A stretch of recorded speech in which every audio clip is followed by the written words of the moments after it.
Good afternoon, everybody. We're a small and select group. Well done for being the survivors of, I guess, what's been quite a long day. And at the end of my presentation, which is quite brief, there is a video which has a bit of music. So that's your reward when we get to the end of the presentation, and I hope you'll think it's worth it. So I'm going to talk a bit about this subject of managing demand, and in particular how housing and social care can contribute to demand management. There we go. This is a little taster of what's to come when I'm going to talk about our band later on. Why do we need to be talking about demand management? Well, clearly, we don't need to read the headlines to remind ourselves that we're at crisis point. We know about the cliff edge in A&E. We hear a lot about bed blocking. We hear about health professionals who don't always treat people, particularly older people, with dignity. Davina and I were just talking about panorama programmes earlier. And we know that at a national level, the impact of failing to plan for demographic change is visible everywhere. And particularly in our health services. So Mike Farrer's quote about it's a perfect storm of different mounting pressures causing our problems. GPs, hospitals, NHS 111, the ambulance service and social care. Really, if we boil these issues down, it is all about demand and supply. We've got rising demand because of our ageing population, the greater likelihood of multiple comorbidities as we all live for longer. We've got cuts to low-level services, increasing demand for healthcare, and as a result of things like more falls, more accidents.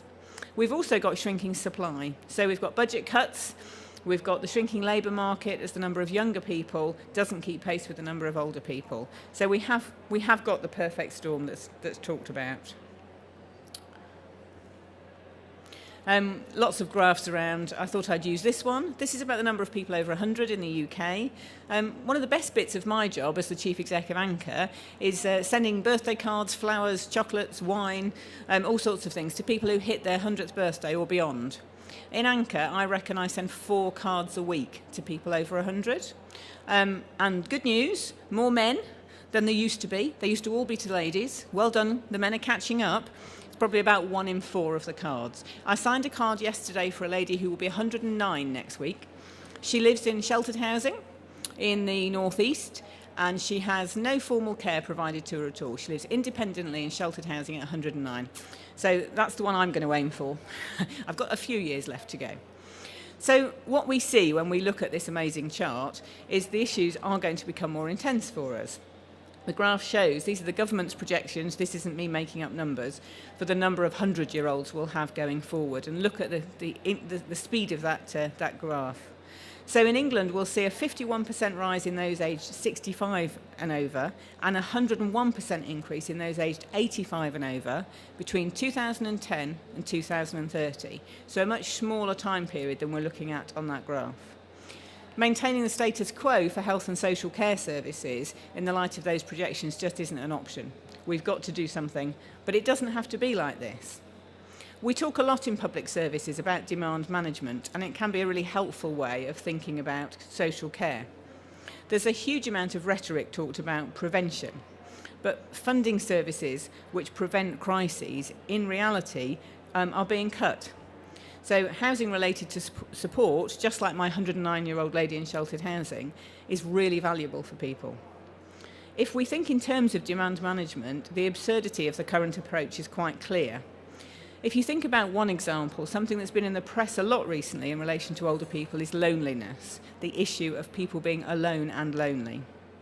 In the UK, there's more than 1 million older people who say they're lonely most of the time.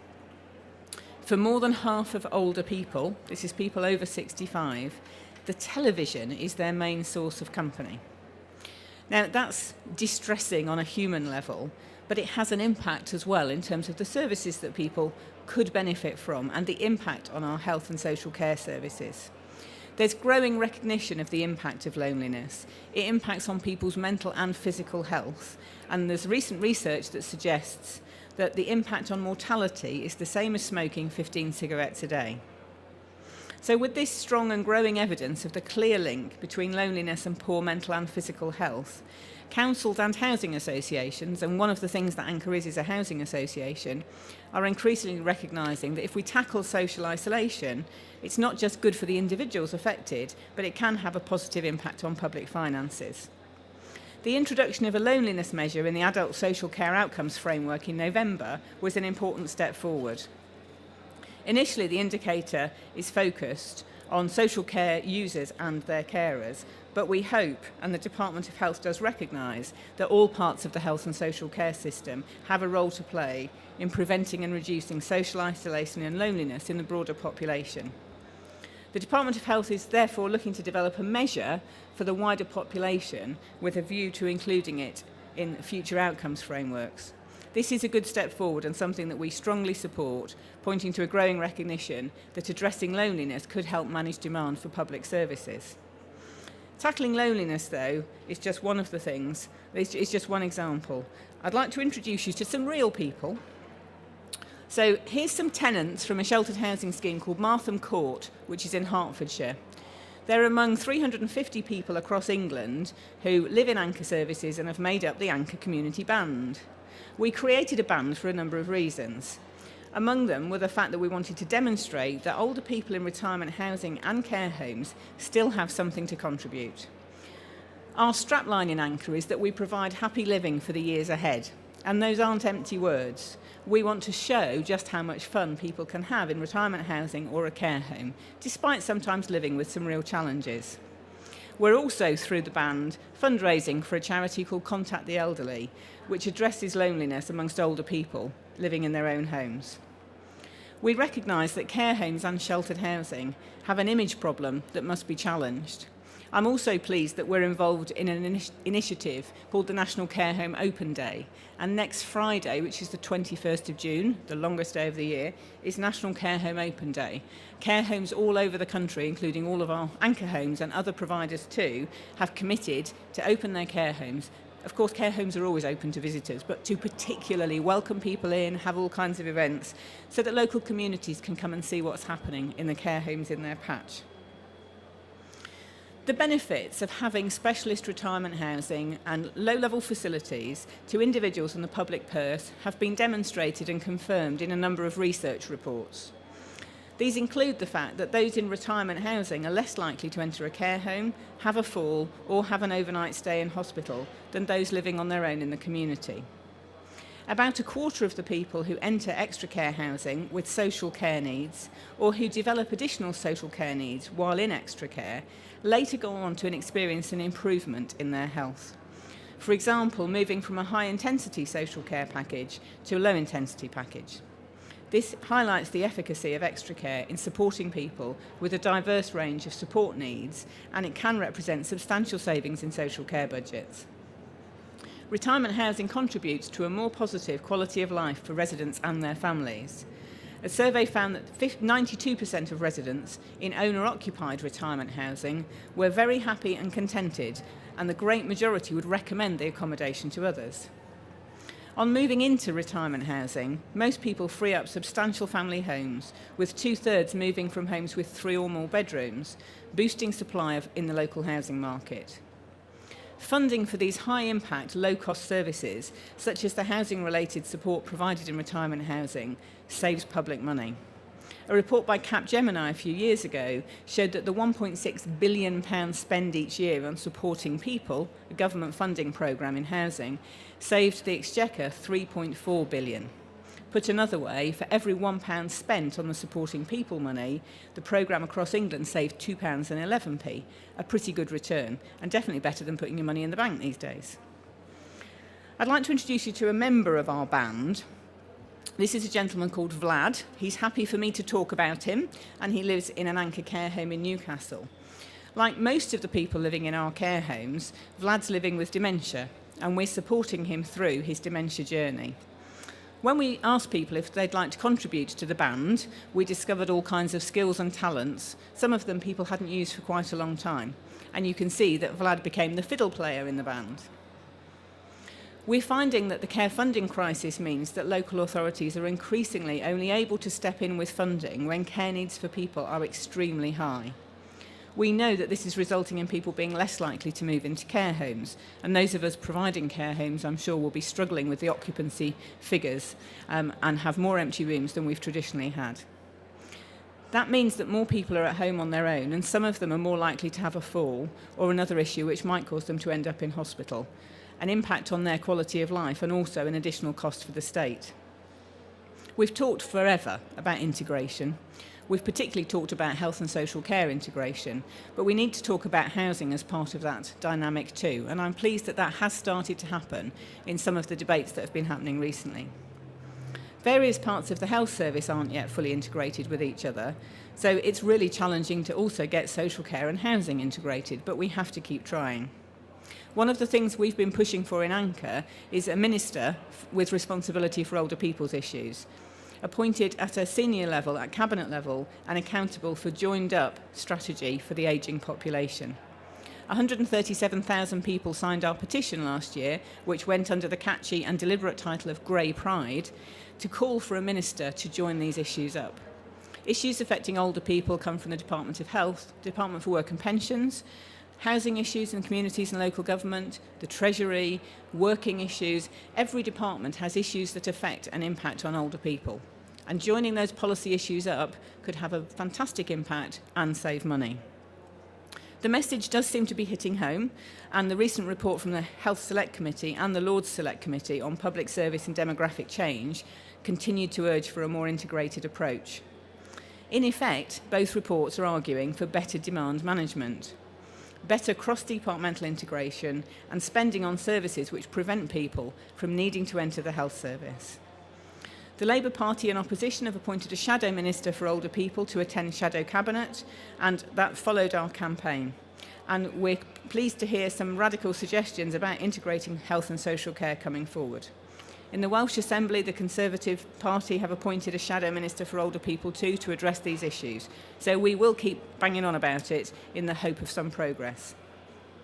Merged budgets have the potential to be a significant step forward in this area, but only if they're led strategically with an eye on the long term and the total impact on the public purse.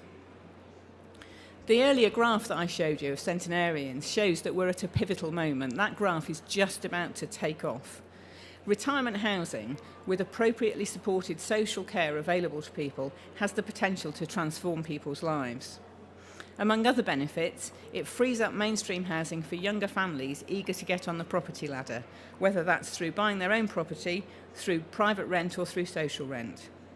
Demand for retirement housing remains strong, and there's a significant undersupply of specialist housing for older people in some areas of the country.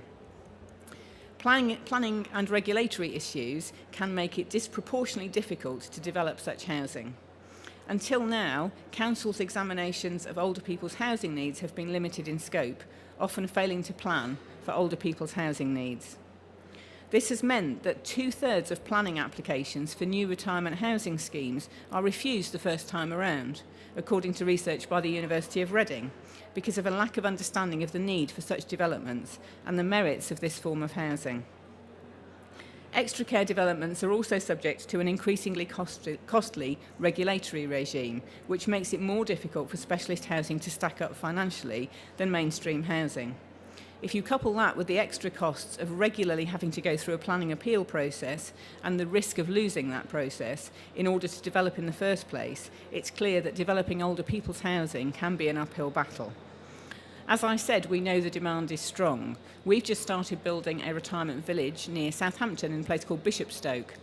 That village will have, in October next year when it's complete, just over 200 units, mainly apartments and bungalows, a small dementia care home, and also some fantastic facilities like a cafe bar and a GP surgery and a swimming pool. Within the first week of those units being available, and we've only got the diggers on site, there's nothing up yet, over 20 people have given us a non-refundable deposit to reserve a unit. And I think that's just one demonstration of the strength of demand for good quality specialist retirement housing. So we have to be able to meet that demand. And we want to integrate our services.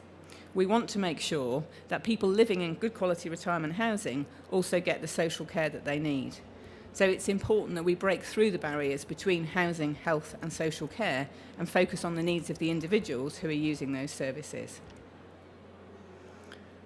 When we look at older people's housing and care, all the evidence shows that it reduces demands for more high-cost services if we plan for and deliver preventative services effectively. And we really can enable people, and let's face it, this is going to be us, in my case, in not too many years' time. We really can make sure that people have happy, healthier lives in later life. So I promised you that we would finish with a song. I hope you've all got your singing voices on. Now you're all looking really worried. You think it's the pantomime. I'm hoping that we should have a video to run now, which will show you our band, and you can actually buy this single. You can download it from Amazon, you can download it from iTunes, you can buy it from HMV, and all the money we raise is going to contact the elderly.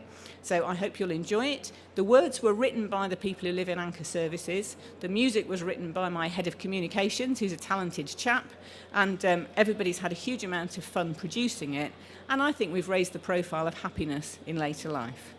Run VT.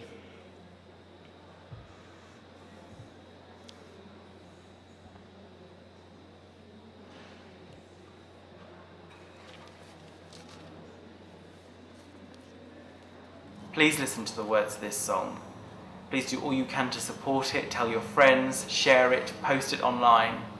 But most importantly, please buy it, because every penny that we raise is going to Contact the Elderly, the charity that supports older people by combating loneliness. I am delighted to introduce the Anchor Community Band. This is our song, See Yourself.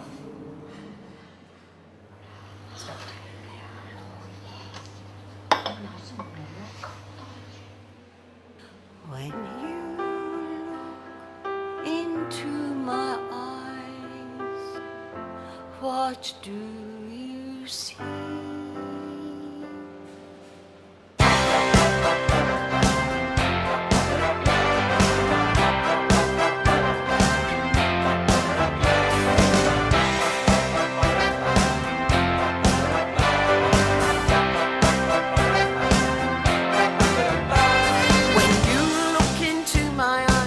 What do you see?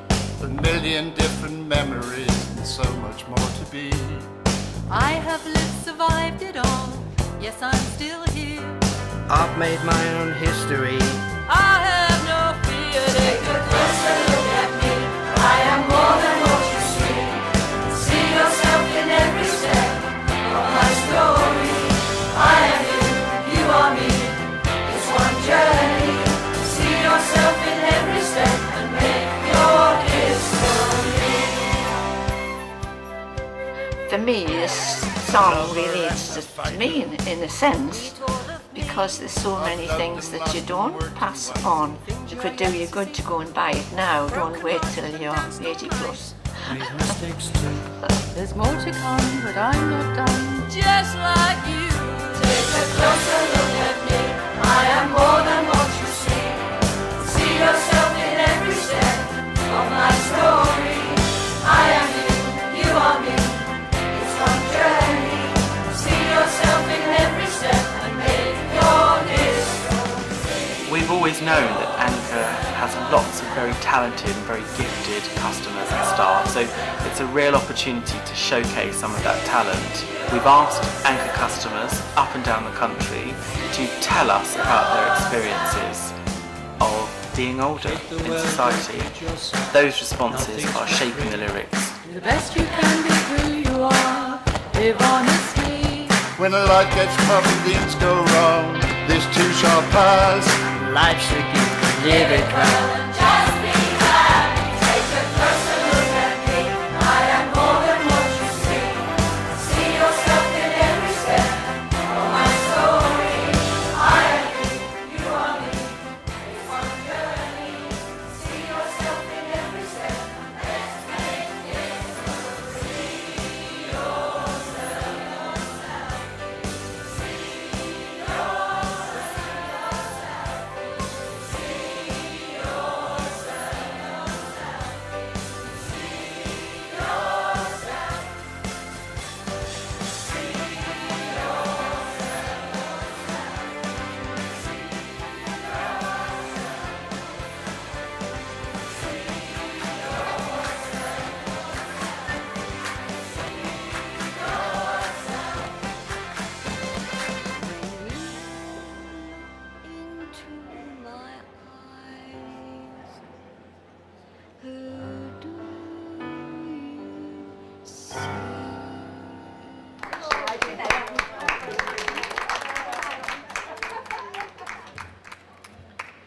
thank you all very much for coming. That's called See Yourself, and they're the Anchor Community Band, and they're available to do gigs. They've become complete pop stars.